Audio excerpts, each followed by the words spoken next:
Assalamualaikum warahmatullahi wabarakatuh. Perkenalkan, saya Bintang Ayu Permatasari, peserta pelatihan dasar CPNS Regional Bandung tahun 2021, kelompok 4, angkatan 24. Di sini saya akan mempresentasikan mengenai sintesa agenda 3 dan personal branding.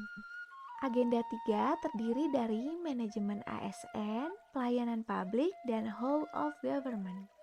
Manajemen ASN terdiri dari kedudukan, peran, hak dan kewajiban, kode etik ASN. Yang kedua, konsep sistem merit dalam pengelolaan ASN.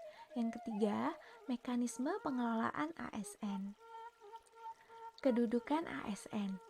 Pegawai ASN berkedudukan sebagai unsur aparatur negara yang menjalankan kebijakan yang ditetapkan oleh pimpinan instansi pemerintah serta harus bebas dari pengaruh dan intervensi semua golongan dan partai politik. Peran ASN yaitu sebagai perencana, pelaksana, dan pengawas penyelenggaraan tugas umum pemerintah dan pembangunan nasional melalui pelaksanaan kebijakan dan pelayanan publik yang profesional, bebas dari intervensi politik, serta bersih dari praktik korupsi, kolusi, dan nepotisme. Tugas ASN yang pertama, melaksanakan kebijakan yang dibuat oleh pejabat pembina kepegawaian sesuai dengan ketentuan peraturan perundang-undangan. Yang kedua, memberikan pelayanan publik yang profesional dan berkualitas. Yang ketiga, mempererat persatuan dan kesatuan negara Kesatuan Republik Indonesia. Hak-hak PNS yaitu PNS berhak memperoleh 1. Gaji, tunjangan, dan fasilitas. 2. Cuti. 3. Jaminan pensiun dan jaminan hari tua. 4. Perlindungan. 5. Pengembangan kompetensi. Kewajiban pegawai ASN adalah 1. Setia dan taat pada Pancasila, Undang-Undang Dasar 1945, Negara Kesatuan Republik Indonesia, dan pemerintah yang sah. 2. Menjaga persatuan dan kesatuan bangsa. 3. Melaksanakan kebijakan yang dirumuskan pejabat pemerintah yang berwenang. 4. Menaati ketentuan peraturan perundang-undangan. 5. Melaksanakan tugas kedinasan dengan penuh pengabdian, kejujuran, kesadaran, dan tanggung jawab. 6. Menunjukkan integritas dan keteladanan dalam sikap, perilaku, ucapan, dan tindakan kepada setiap orang, baik di dalam maupun di luar kedinasan. 7. Menyimpan rahasia jabatan dan hanya dapat mengemukakan rahasia jabatan sesuai dengan ketentuan peraturan perundang-undangan. 8. Bersedia ditempatkan di seluruh wilayah Negara Kesatuan Republik Indonesia. Fungsi kode etik ASN. 1. Sebagai panduan birokrasi publik atau aparatur sipil negara dalam menjalankan tugas dan kewenangannya agar tindakannya dinilai baik. 2. Sebagai standar penilaian sikap, perilaku, dan tindakan birokrasi publik atau aparatur sipil negara dalam menjalankan tugas dan kewenangannya.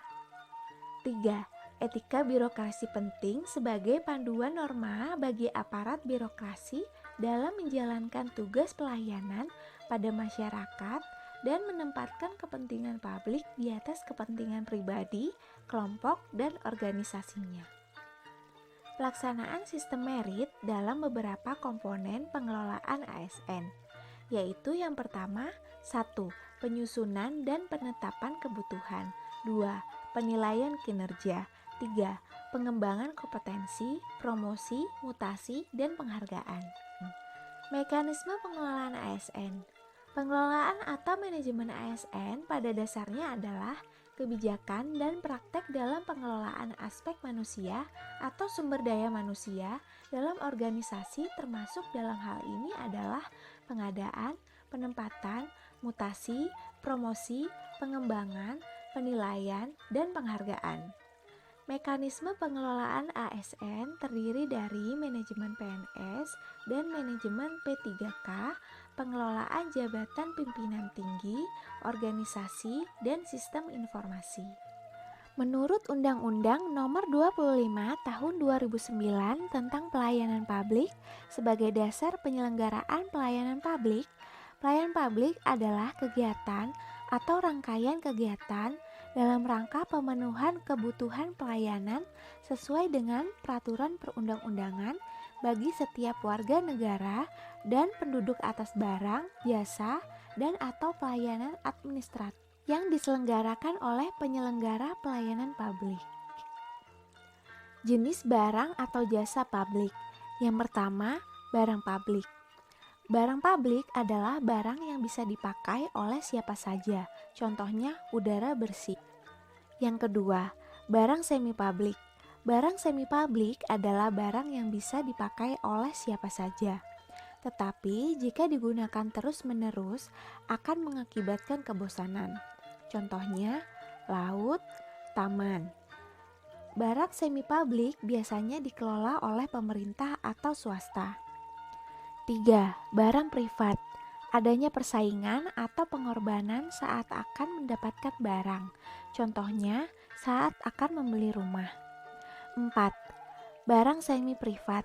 Bisa digunakan oleh orang lain. Contohnya, bioskop. Prinsip-prinsip pelayanan publik. Menurut Keputusan Menteri Pendayagunaan Aparatur Negara Nomor 63/M.PAN/7/2003, yaitu kesederhanaan, kejelasan, kepastian waktu, akurasi, keamanan, tanggung jawab, kelengkapan sarana dan prasarana, kemudahan akses, kedisiplinan, kesopanan dan keramahan, kenyamanan. Whole of government.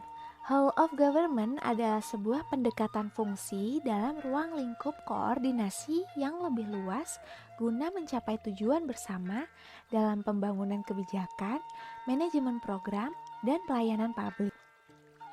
Praktek whole of government dalam pelayanan publik yaitu: yang pertama, pelayanan yang bersifat administratif; yang kedua, pelayanan jasa; yang ketiga, pelayanan barang; yang keempat, pelayanan Tantangan praktek whole of government. Yang pertama, kapasitas sumber daya manusia dan institusi. Yang kedua, nilai dan budaya organisasi. Yang ketiga, kepemimpinan. Personal branding menurut saya adalah ASN asik, anti KKN, sederhana, integritas, dan koordinasi. Anti KKN. Peran ASN dalam menjalankan tugas ialah harus bersih dari praktik korupsi, kolusi, dan nepotisme. Sederhana. Sebagai pelayan publik, ASN harus mempunyai pola pikir sederhana agar dapat dengan mudah memahami permasalahan yang ada di masyarakat. Integritas. ASN harus memiliki pribadi yang jujur dan berkarakter aneka. Koordinasi. Dalam menjalankan tugasnya, ASN harus selalu berkomunikasi dan bekerja sama untuk mencapai tujuan bersama. Sekian presentasi sintesa agenda 3 dan personal branding dari saya. Wassalamualaikum warahmatullahi wabarakatuh.